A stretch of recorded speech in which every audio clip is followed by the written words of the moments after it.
one of the things that I found in my work is that there's kind of two layers for the abuse victim, and that is number one, the abuser, but number two, it's the governmental level of abuse and the people in authority level of abuse. And a lot of that, for me, I've been suing the government. I've started a couple class actions against Alberta Child Welfare and their abuse against people particularly involved in the child welfare system. And what I find is that's the worst victimization, because you're fighting with a defendant or an opposition that is the most powerful. There's a legal principle that there are no rights if you don't have a remedy. If you have a right, you have to have a remedy. And the problem is that in the area of victims' rights, quite often there is no remedy. So, do you really have any rights if you can't enforce your rights? Really, no. And so, under the Canadian Victims' Bill of Rights, under Section 28, it says, there is no cause of action or right to damages arising from an infringement or denial of a right under this Act. Under the Victims of Crime Act, it's the same thing.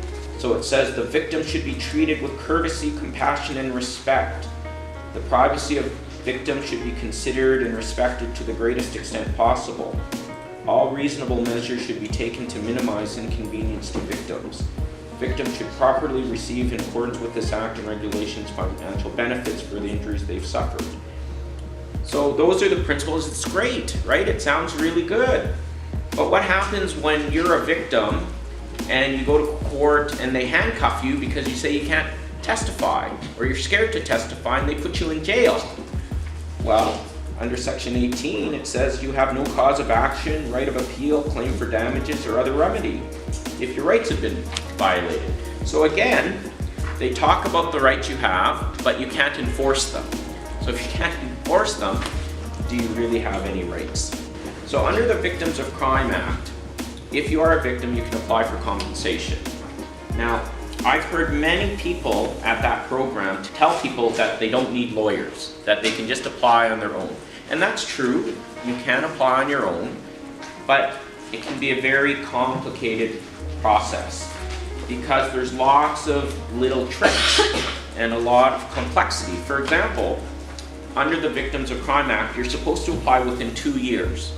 And now many people who are seriously injured, so a serious physical abuse, domestic violence, or sexual abuse, they can't come forward right away. It takes them years before they can come forward and deal with it.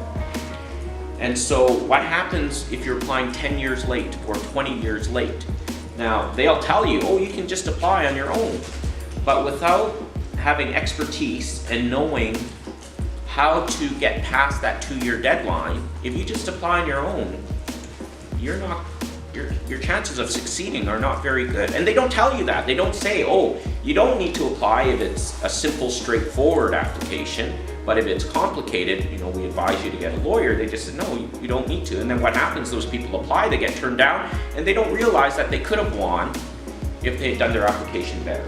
Another problem is that when you apply for crimes compensation, they will help you with getting a police report and getting medical reports to support your application.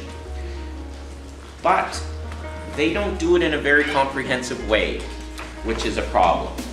So, for example, for a victim of sexual abuse or anyone suffering a psychological injury, so for physical abuse, you're given compensation based on 5 criteria.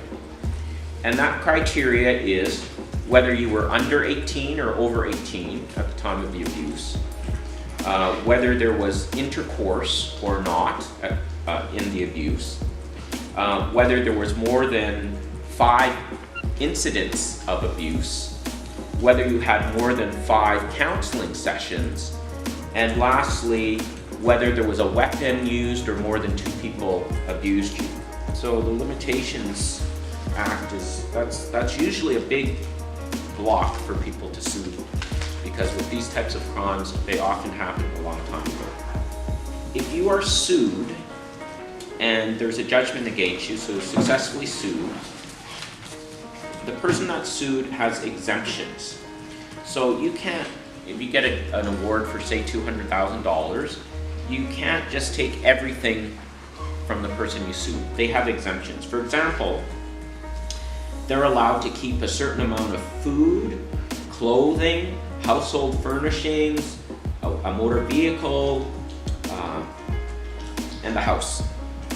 And there's other exemptions. Certain pensions are exempt. But under the Civil Enforcement Act, what it says is that for a victim of a crime, so if you sued for something that the other person was convicted of an offense under the criminal code, there are no exemptions. So what that means is a victim, if you're a victim of a physical assault or a sexual assault and you're suing, you can go after everything that the criminal has, which is, again, very important because one of the exemptions is $40,000 in property. So if they had a house and they had $40,000 in equity, in a normal lawsuit, so it's, say, a car accident, let's say it was a car accident, there was no insurance, that $40,000 of the house, that person could keep it. The defendant could keep it. But if it's for a sexual assault or physical assault, they can't. You could go after their whole house and take every dollar. Also, if you sue somebody, quite often they can declare bankruptcy and then they don't owe you the full amount anymore.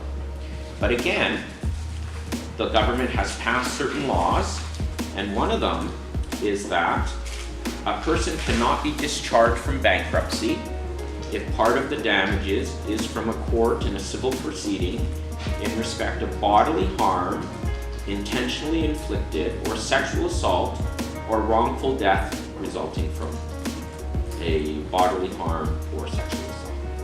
The other thing is something that many people don't know is in the criminal system, if you have been victimized, you can apply for restitution.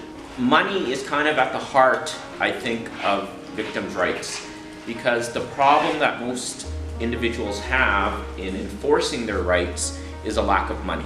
Requesting restitution is something that's a right that you have, but doesn't get done very often. And so in the area of say, physical abuse, sexual abuse, domestic abuse, battered wives, it's something that people should be going to court and asking for restitution. So quite often, if you're a victim of those things, you need counseling. And so you have counseling bills, you might not be able to pay those bills or repay those bills. You can go to court and say, here's my counseling bills and I want them repaid. Now, generally speaking, the courts will only repay things that have already been spent. So if you needed 2 more years of counseling and your counselor says it's going to cost you $5,000 for 2 more years of counseling, the courts might not give it to you. But if you have 2 years of counseling bills and you give it, then there's a good chance you can get it reimbursed. So again, there are lots of little protections out there for victims.